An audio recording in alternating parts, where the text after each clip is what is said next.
Robert L. McDowell.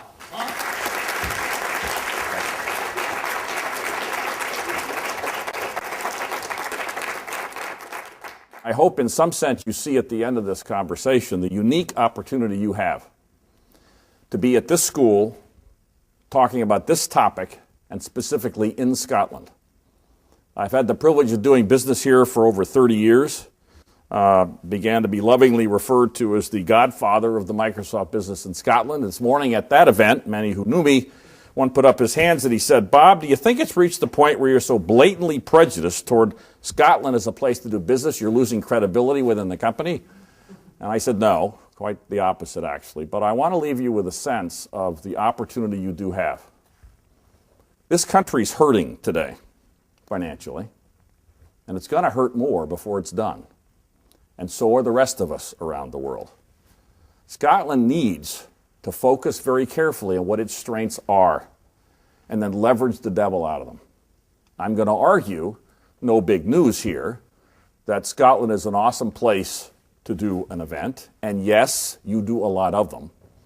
While you should continue to pat yourself on the back for the success you've had, you ought to have a sense of urgency around the opportunity you have to do so much more. And frankly, those of you who are going through this course and will graduate, upon your shoulders rests the responsibility to take advantage of that. So I hope in the next few minutes I can share some ideas that might be useful in that regard. There are, however, people who believe that technology's advances, certainly that technology around social networking and related spin-offs I'll talk about, suggest this need to waste all that fuel. We want to be green, don't we? Right?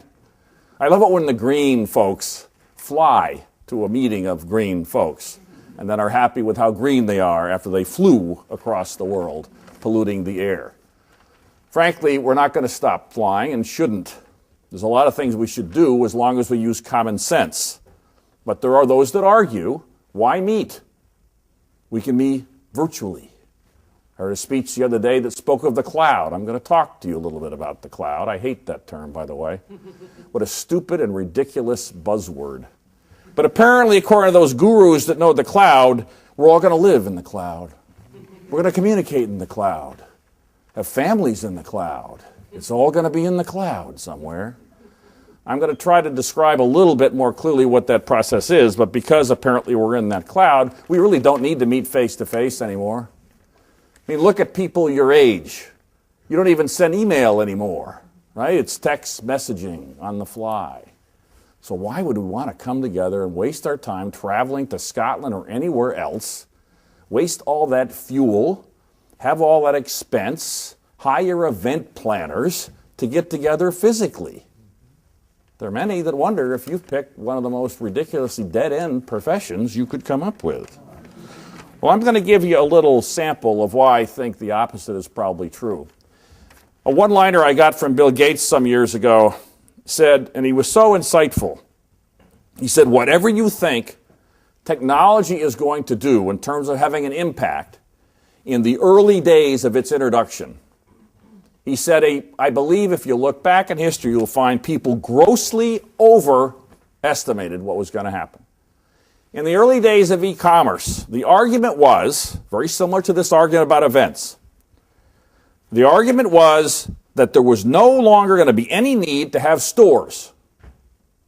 That companies like, in the States, Nordstrom's, Neiman Marcus, Harrods here, would go away because you would all buy what you needed online. Now, my wife heard this and broke into tears. I did too, but tears of joy. But it didn't happen.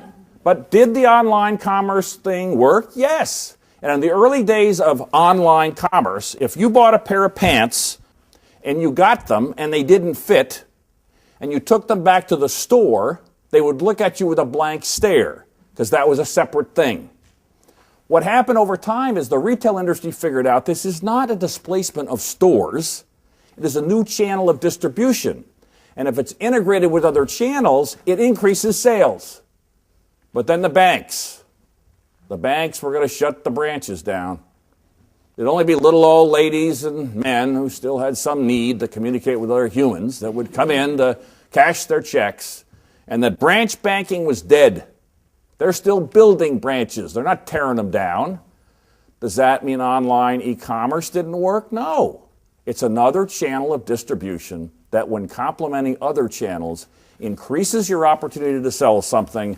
It allows you to cross-sell more services, and it allows you to embed, and I'm going to come back to this word several times, the relationship you have with the citizens you serve if you're a government, the customers you serve if you are selling something. There are certain rules of life that aren't going to change no matter what happens with technology. And one of them is people buy from people they trust. You earn trust in a lot of ways. One of them is meeting, shaking hands, and looking them in the eye. And that's not going to change.